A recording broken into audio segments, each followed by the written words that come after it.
Hi there, friend, and welcome back to my channel. My name is Marissa, and this is A to Zen Life, where we talk about the A to Z of simplifying your way to a home and a life you love.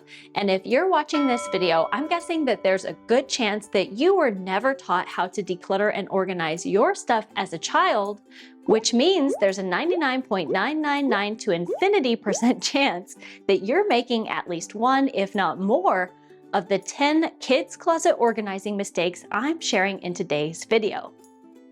But here's a gentle reminder that decluttering and organizing are not intuitive, they are learned skills.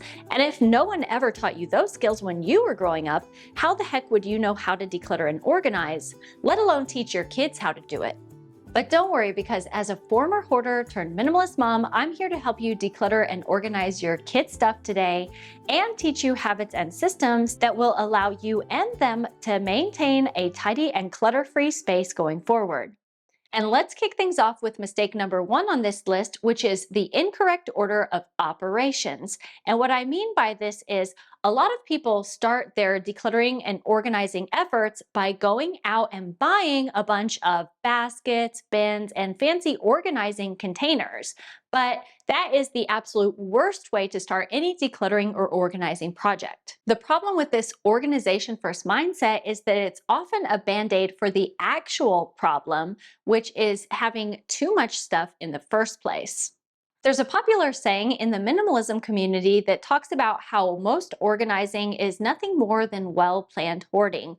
And the problem with buying a bunch of organizing bins and baskets and containers is that when you have too much stuff in the first place, trying to organize the excess is not going to be effective in keeping the clutter and mess at bay. So then the correct order of operations would be to declutter a space before you attempt to organize it. And once you've decluttered the stuff in that space to the point where it's at a manageable level, then you can think of buying containers and getting that space organized. But even before you actually start decluttering, I would encourage you to set intentions for any space before you declutter and organize it, especially with your kids. Get their feedback on what they want their room to look like, how they want it to feel, and really think about what you and they want to accomplish with your decluttering and organizing project. Mistake number 2 is a mistake that I see parents making all the time, and that is doing everything for your kids. Kids can and should help you declutter and organize their stuff because it teaches them important life skills like problem solving, time management, decision making, and how to take responsibility for managing their own stuff. Keep in mind here that we need to set realistic expectations, and what we're aiming for is progress and not perfection, because let's face it, even we adults can never expect ourselves to be perfect. So why would we expect our children to achieve that level of perfection? Okay, so if we go up the stairs right now, I guarantee I'm going to be able to show you one of my biggest struggles, which is getting my kids to put their dirty socks into the laundry basket. This is obviously something that we're still working on and is a work in progress, but it's a huge improvement from the kind of mess that we used to have. But even from a very young age, your kids can definitely be helping you with your decluttering and organizing projects. My kids have been helping me with decluttering and organizing since they were around 4 and 6 years old. However, if your kids are like mine and they tend to get distracted and lose focus, especially because I have 2 boys who are very energetic and active and like playing pranks and horsing around with each other, if possible, it might be helpful for you to separate them and do one at a time when you're decluttering and organizing. That way they can really have those horse blinders on and be laser focused on the task in front of them instead of worrying about what their sibling is doing. And speaking of which, that actually leads me to the next mistake, which is organizing in the wrong order. So here we are in front of my youngest son's closet, and whenever I start any decluttering or organizing project related to their stuff, particularly when it comes to clothing, I like to start with the youngest child first.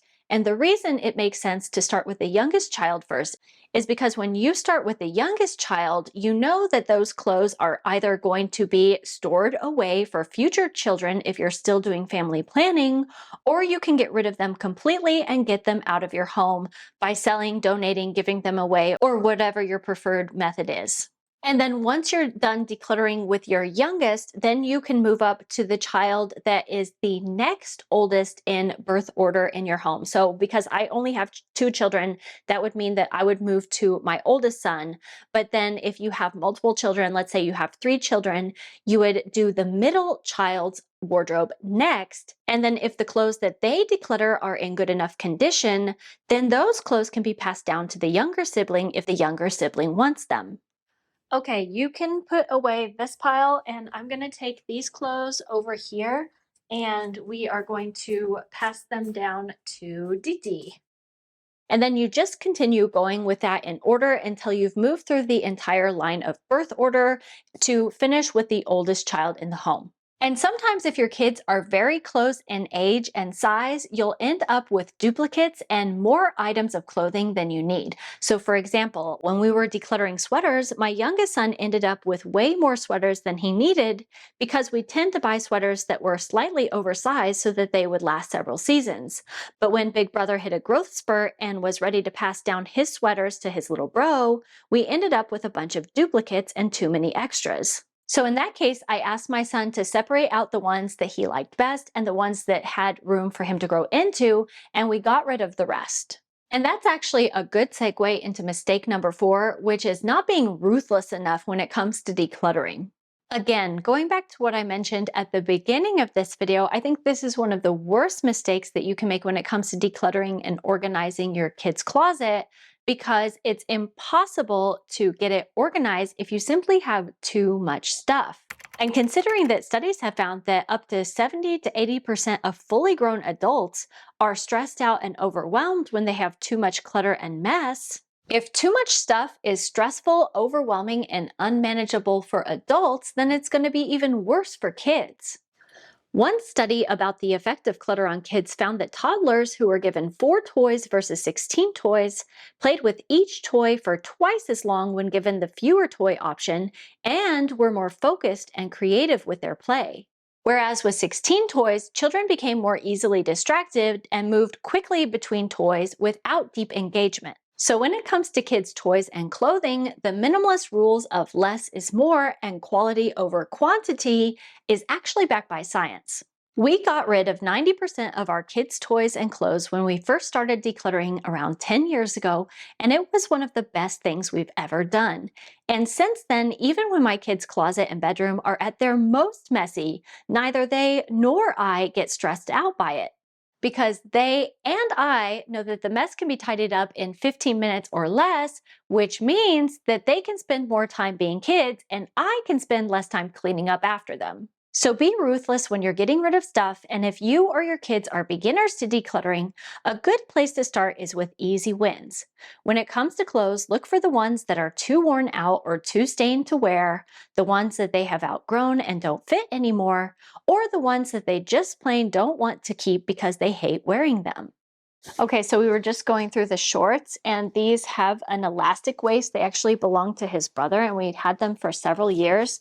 And Didi had worn them last year as well, but when I went to fold them, listen to this. See if you can hear it. You hear that crunching? That's the sound of elastic that's gone bad. So he was just about ready to outgrow these anyway, and the elastic is gone bad, so we're gonna go ahead and get rid of these.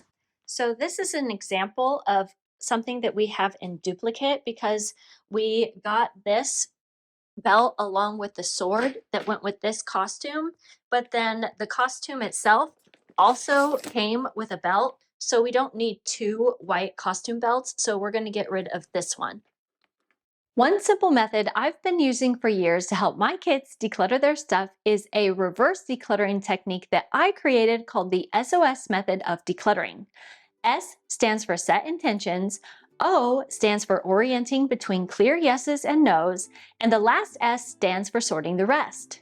And speaking of which, the SOS technique is just one of the many techniques, tips, and hacks that I teach in my 5-star rated decluttering course, Cluttered GPS, which is on sale right now, just in time for spring cleaning.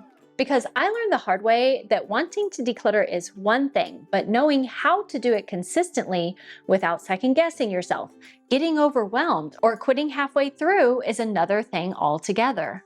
And that's exactly why I created Clutter GPS as a step-by-step roadmap to guide you through how to declutter and organize every square inch of your home and life, including common clutter hotspots like your kids' closets and your own wardrobe in a way that actually feels manageable and simple.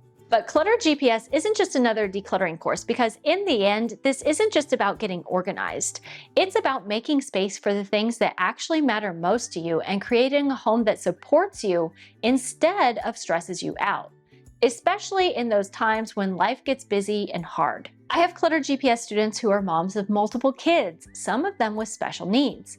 I have students who are decluttering and organizing through health issues and chronic illnesses, and students who, like me, have lost loved ones and struggled with things like grief, hoarding, and letting go of the past. So trust me when I say, if we can declutter and organize our way to a home and a life we love, you can too. So if you're ready to take back control of your home and create the clutter-free life you deserve, right now you can save $250 off the regular price of Clutter GPS using the code or special link down in the description box below.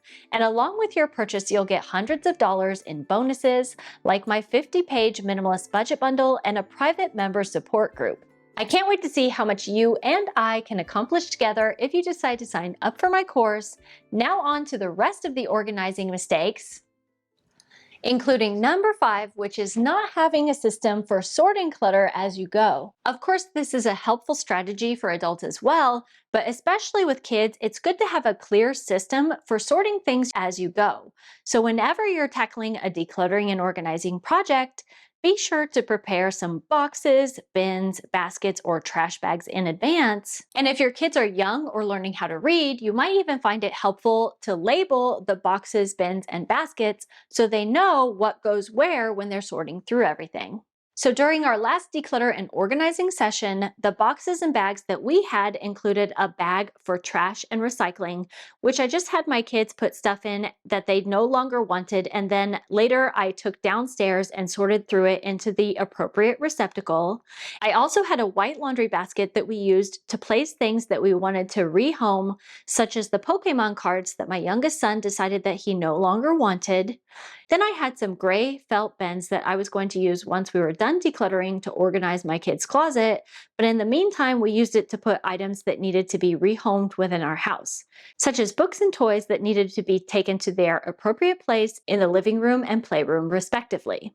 And along the way, we even found things that we thought that we had lost, such as this iPad stylus that was shoved in the back of my son's closet. And then I also borrowed a woven basket that we use for ping pong storage downstairs in our lower level to sort through and store items that my son said they wanted to put into their memory boxes. And speaking of memory boxes, mistake number 6 is not having a memory box. And to all you sentimental mamas out there, please keep in mind that as we talk about memory boxes, I want you to remember that a memory box is not meant to be a catch-all for your indecisiveness or sentimental items that you don't feel like dealing with.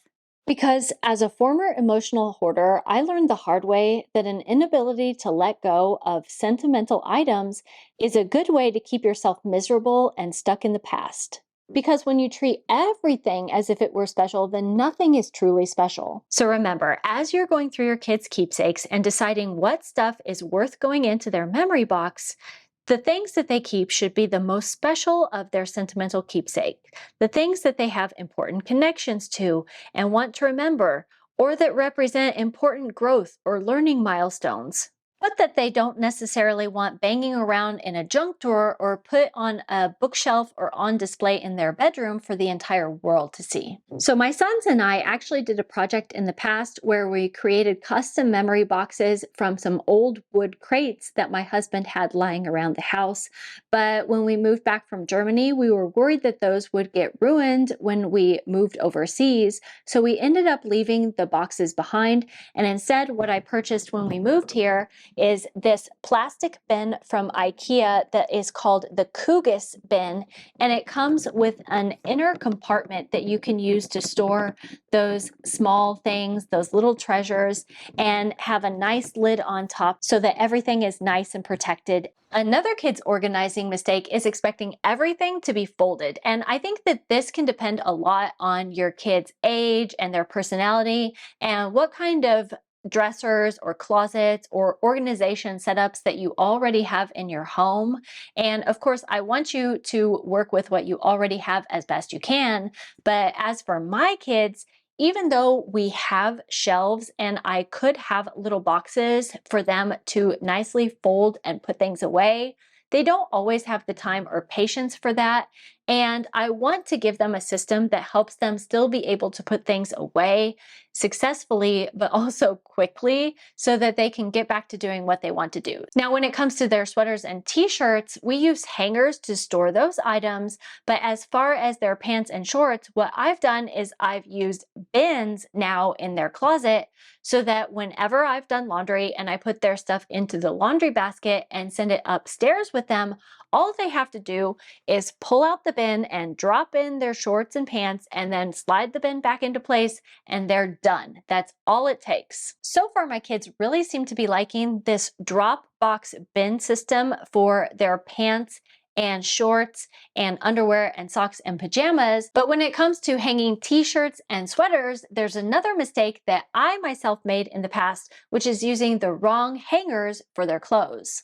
So when it comes to organizing for adults, I absolutely adore a good velvet hanger, and I will never stop singing the praise of velvet hangers for organizing your closet and your wardrobe. But when it comes to kids' closets, I've really found that plastic hangers are superior compared to velvet hangers because when it comes to kids being able to independently take their shirts and sweaters on and off the hanger, I found that velvet hangers are just too sticky, especially because the neck holes of kids' t-shirts and sweaters are smaller than adult sizes. So it's just really, really hard for them, especially with the less coordinated fine motor movements that they have, depending on how young they are. It's just so much easier for them to be able to independently put their clothes on a plastic hanger and take them off the plastic hanger as compared to velvet hangers. So while my husband and I use velvet hangers in our closet,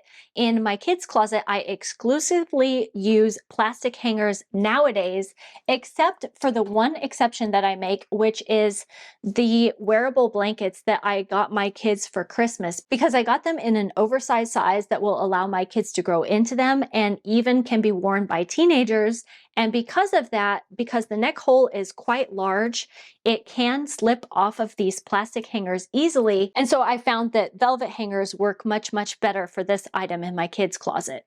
Going back to the topic of bins, another mistake that can waste a lot of time and money is not properly measuring the space that you want to organize first before you go out and buy baskets, bins, containers, or organizing systems. I actually made this mistake myself recently when I was trying to organize my kitchen, where I wanted to put our silverware, and then I went to IKEA to buy something only to get that kitchen organizer home and try to put my silverware inside of it to realize the forks and spoons themselves didn't fit right. So as you can see behind me in my oldest son's closet, the previous owners of this home already had a closet organization system in place that has adjustable shelves. So I didn't have to reinvent the wheel when it came to organizing their closets. But then even though this is a shared bedroom and from the outside, both of my boys' closets in this bedroom look like they're the same size, in reality, when I was taking measurements, I realized that the bins that needed to be inside of the organizing systems were much, much different. So before you go out and buy any organizing products, be sure and measure your closet. Look at the hanging space that you have, the depth, height, and length of the shelves and the drawers, and then choose solutions that actually fit your needs. And that way you can avoid wasting time and money on organizing products that don't fit inside your home. And finally, organizing mistake number 10 on this list is focusing on aesthetics over function. Blame it on Pinterest, Instagram, and people like the Kardashians who have spent years brainwashing us into thinking kids' closet organization needs to look perfect with color coded outfits, matching bins and baskets, and beautiful labels with perfect handwriting. But the truth is, it doesn't matter how good an organization system looks if it's too complicated for your child to figure out and doesn't allow them to be hands on with keeping their stuff organized. While my kids' closet organization system might not be the most attractive one out there, and it's certainly not going to get featured in Architectural Digest magazine, the most important thing is that it actually works for my kids. Because a system that's simple enough for your children to use and maintain on their own makes for a tidier, happier, and more peaceful home. And if you're looking for more tips and ideas on how to declutter and organize your home and life, be sure to go check out one of these videos that YouTube thinks that you'll like, or I'll see you next week. Until then, take care. Bye bye.